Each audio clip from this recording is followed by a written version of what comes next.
क्या है मेरा स्वरूप, क्या है मेरा लक्ष्य, मैं इस दुनिया में क्यों आया हूँ, कैसे मैं अपना जीवन जीऊँ। मुझ में भरा है ज्ञान भंडार, आदि मध्य और अंत का सार।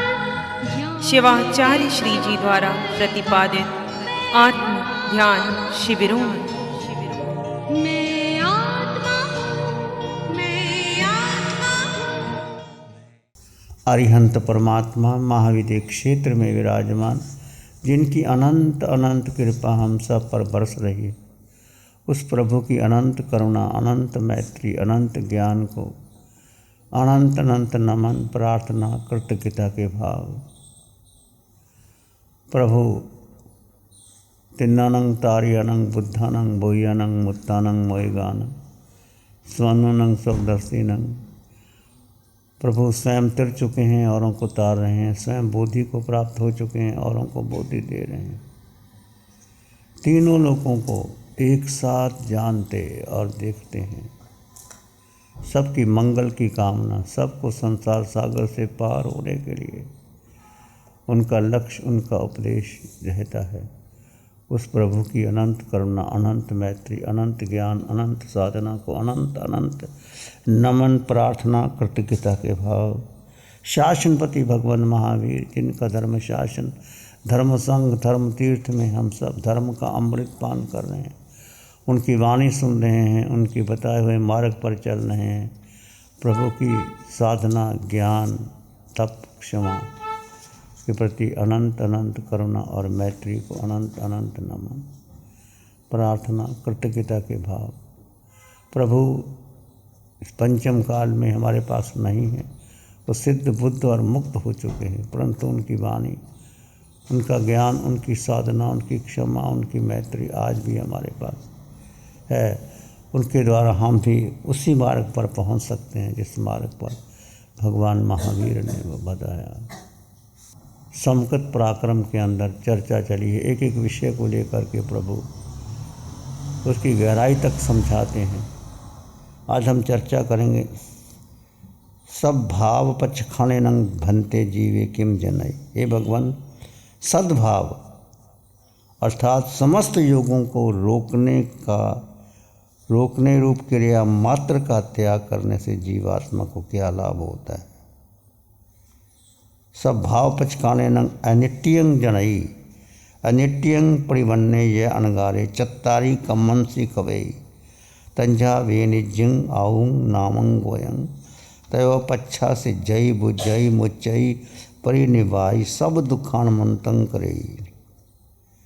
सद्भाव का त्याग करने से समस्त योगों को रोक दिया। मन, बुद्धि और इंद्रियों के सारे योगों का रोक देने मात्र से जीव अनिवृत्तीकरण पाता है। अनिवृत्तीकरण जो गुण स्थान की पराकाष्ठा है, उसको पाकर घनकार होकर, उसको पहले तो केवल ज्ञान हो गया, चार घाती कर्म क्षय हो गए, अंतराय कर्म,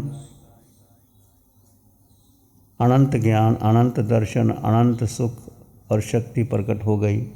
केवल ज्ञान होने के बाद तीनों लोगों को एक साथ जानते और देखते हैं। चार कर्म बाकी रह जाते हैं, वेदनी, आयु, नाम और गोत्र।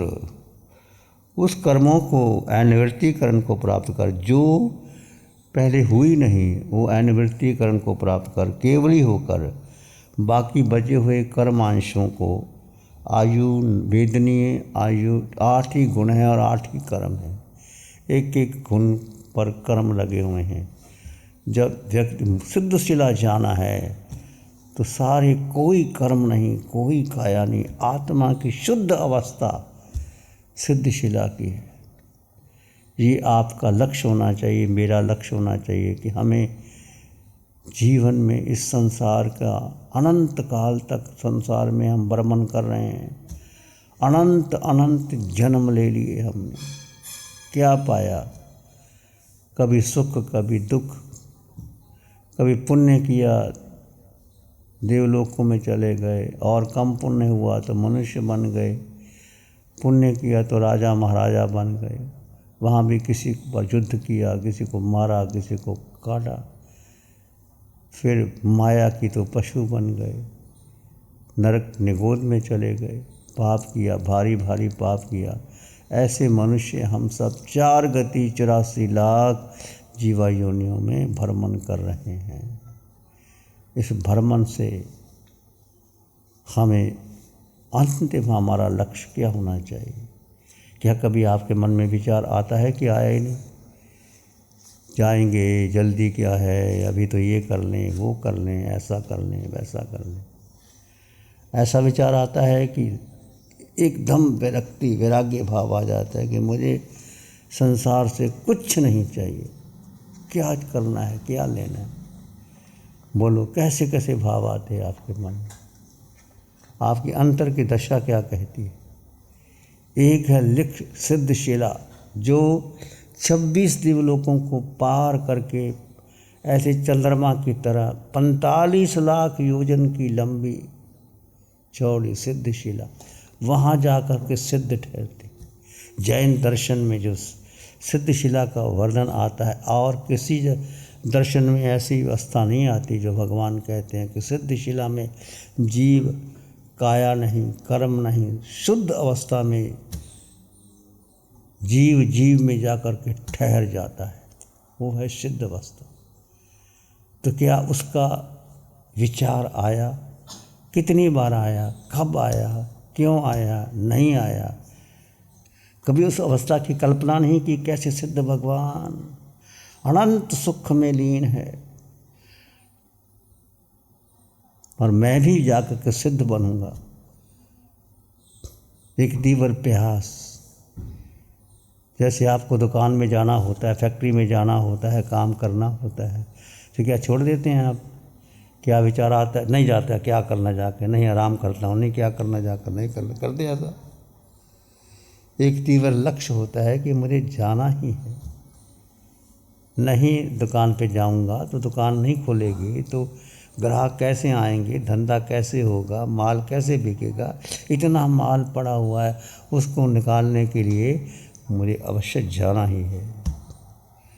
गृहिणी के पास सब सामान पड़ा है, रसोई के अंदर आटा, दाल, चावल, घी, शक्कर सब पड़ा है, और मेहमान घर में आ गए हैं, तो क्या गृहिणी सोचती है बनाऊं कि ना बनाऊं, क्या करना है बना के? आराम से सो जाते हैं, देखी जाएगी, ऐसा विचार आता है। आपको पता है कि खाना तो बनाना ही है, मेरा धर्म है बनाने का, और इतने मेहमान आ गए हैं, तुरंत आप लग जाते हैं, या लगा लेते हो या किसी को बुला लेते हो। इसका मतलब विचार ऐसे ही हवा की तरह आया और चला गया, गहरे डूबे नहीं। कबीर कहते हैं, जिन खोजा तिन पाइयाँ गहरे पैनी बैठ, जिन खोजा तिन पाइयाँ गहरे पानी बैठ, मैं बौरी डूबल रही किनारे बैठ। कबीर कहता है, जिन्होंने प्राप्त करना है उनको गहरे डुबकी लगानी ही होगी, और जितने भी हमने कर्म किए हैं, पाप किए हैं, पुण्य किए हैं, उनको क्षय करके ही आगे हम जा सकते हैं। हेराक्लाइटस वेस्टर्न का बहुत बड़ा फिलॉसफर, वो यही बात कहते हैं, if you want pearls you must dive deep into the ocean, otherwise be content with the straw. यदि आप मोती प्राप्त कर, सागर में, समुद्र में सब कुछ है, सिप्पियाँ हैं, पत्थर है, कंकर है, सब कुछ है, मगरमच्छ है, मछलियाँ हैं, सब कुछ है, परंतु जो गोताखोर होता है वो किसी को नहीं देखता। पत्थर, सिप्पियाँ, सब मछलियाँ, कुछ नहीं, वो समुद्र में गहरे जाता है, गहरे डूबता है, और अंतम की गहराई में जा कर के वो मोती प्राप्त करता है। If you want pearls you must dive deep into the ocean, समुद्र की गहरे तक डुबकी लगानी होगी, otherwise you can't end with straw. फिर समुद्र के किनारे सिप्पियाँ हैं, पत्थर है, चमकीले पत्थर है, रोड पत्थर हैं, उसको देख के खुश हो जाओ कि बस इतना ही बहुत है मेरे लिए। तो कहने का अर्थ, हमें बहुत सिंसियरली उसके बारे ध्यान करना चाहिए कि यदि आपका लक्ष्य सिद्धालय है, ठीक है, लक्ष्य सिद्धालय इसका मतलब नहीं तुम काम नहीं करोगे, तुम बहनें भोजन भी बनाएंगी, तुम व्यापार धंधा भी करोगे, पर गलत काम नहीं कर पाओगे। गलत काम का मतलब क्या होता है? कैसा कोई भी कार्य है जिस पर मेरे आत्मा पर कर्म चिपक जाएं, वो कार्य नहीं करोगे। वो कर्म चिपने के कितने पाप हैं? 18 पाप आसान है। किसी प्राणी की हिंसा नहीं करोगे, झूठ नहीं बोलोगे, चोरी नहीं करोगे, क्रोध मान माया लोभ राग द्वेष कलह व्याख्यान पैशन्य परिवाद रति अरति माया मोसा मिथ्या दर्शन शल, 18 पाप साधकों का त्याग करने का प्रयास निरंतर निरंतर करते रहोगे। तो ये ज़रूरी है कि यदि आपका लक्ष्य है, कैसे सिद्ध बुद्ध और मुक्त हो गए आप रोज़ सुनते हैं। अंतगढ़ सूत्र के अंदर भी आपने सुना कैसे वो नारियां, कैसे वो सुकमाल नारियां चाहे भगवान अष्टनेमी के पास गई, भगवान महावीर के पास गए और अपने जीवन का उत्सर्ग त्याग कर दिए। महलों के सुख सुविधा बेटा सब छोड़ करके एकांत केवल प्रभु के दर्शन करने गए और जा कर के सिद्ध बुद्ध और मुक्त हो गए। भगवान नेमिनाथ और राजुल की कहानी भी आपको पता है। बारात लेके जाते हैं और एक पशुओं की चित्कार सुनते हैं और पूछते हैं ये पशुओं का बाड़ा कैसे बांधा हुआ है, ये क्यों चिल्ला रहे हैं। और सब क्षत्रिय लोग मांसाहार भी होते हैं, राजा लोग मांस भी खाते थे और बहुत लोगों को निमंत्रण किया था। कृष्ण स्वयं उस बारात में थे। कृष्णनेमी हाथी के हौदे पर बैठ कर के सारथी से पूछते हैं और द्वार पर आकर के कहते हैं कि ये किस लिए। द्वारपाल ने कहा ये पशुओं को बांधा गया है। और किस लिए बांधा गया है कि आपकी बारात जाएगी, पशुओं को काटा जाएगा, लोग मांसाहारी उनको मांस खिलाया जाएगा। अच्छा, मेरी शादी और इनकी बर्बादी नहीं, वापस ले चलो। बस ऐसा वैराग्य। क्या उन्होंने किसी की सुनी कि कृष्ण मुझे क्या कहेंगे, माता पिता क्या कहेंगे। राजुल ऐसी सुंदर पत्नी, सारे सब कुछ और नौ भव की प्रीति नारा चली आ रही, इतना वैराग्य आया, रथ वापस ले जाओ। जब वापस ले जा रहे थे क्या कृष्ण ने समझाया नहीं होगा? क्या उन्होंने विनती नहीं की होगी? कृष्ण ने सुनी उनकी। बस मुझे वापस नहीं जाना, मुझे शादी नहीं करनी, मुझे कुछ नहीं चाहिए। उस कर्म चीतकार पशुओं को छोड़ करके भगवान नेमिनाथ जंगल में गिरनार में चले गए और जाके तप किया, साधना की, मोक्ष का मार्ग। राजुल को पता लगता है, राजुल मूर्छित हो जाती है, बेहोश हो जाती है कि मेरा कसूर क्या था, मैंने कुछ नहीं किया था। माता ने कहा कोई बात नहीं, और तेरी शादी और किसी राजकुमार से कर देंगे। नहीं माँ, मैं उनको बस अपने हृदय में उनको स्थान दे चुकी हूँ, मुझे और किसी का नहीं चाहिए। ऐसी वैराग्य भावना आते आते वो भी उसी के पथ पर चलने लगती। मेरे पति, मेरे आराध्य, मेरे देव जिस मार्ग पर गए हैं मुझे उसी मार्ग पर जाना है। दृढ़ संकल्प करके उनके साथ बहुत सी सखियाँ साथ चली गई और गिरनार पर जा कर के दीक्षा लेती है और वही तप करती है, साधना करती है।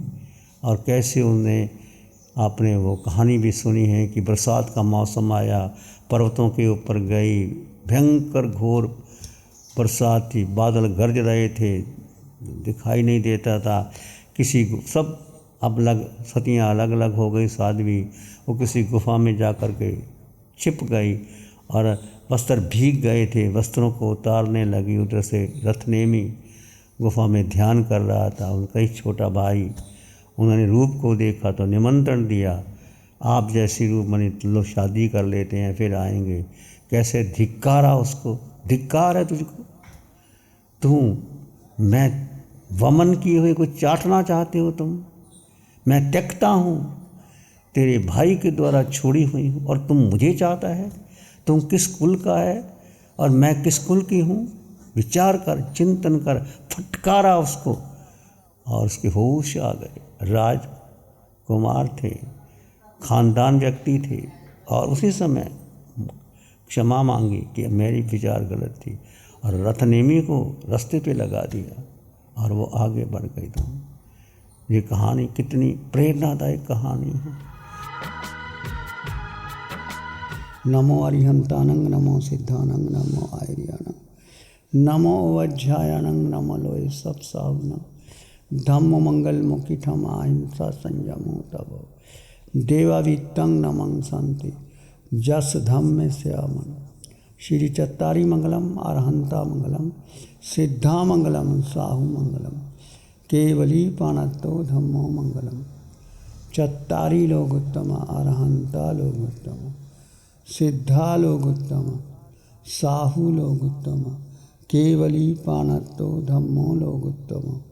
चत्तारी शरणं पवज्जाम, अरहंते शरणं पवज्जाम, सिद्धे शरणं पवज्जाम, साहु शरणं पवज्जाम, केवली पाणत्तं धम्मं शरणं पवज्जाम। चार शरण दुख हरण जगत में, और न शरणा कोई होगा। जो भव्य प्राणी करे आराधन, उसका अजर अमर पद होगा। उसका सदा ही मंगल होगा। लग्जरी, कंफर्ट, शानदार view, park Inn by Radisson hotel. अपनेपन का एहसास, यहाँ बिताया हर पल आपके लिए होगा खास। यहाँ के अमेजिंग रूम्स, बैंक्वेट हॉल, तमाम प्रकार के प्योर वेज जैन फूड। जिंदा दिल लोगों के खूबसूरत शहर सूरत में रेडिसन ग्रुप की स्टार रेटेड लग्जूरियस होटलों में सबसे अग्रणी है Park Inn by Radisson hotel. एक बार अवश्य विजिट करें। सूरत अडाजन में Park Inn by Radisson hotel. Project by Sumeru group, Shri Babulal Mandot, Surat. गुरु हमको ऐसी कृपा दृष्टि दे।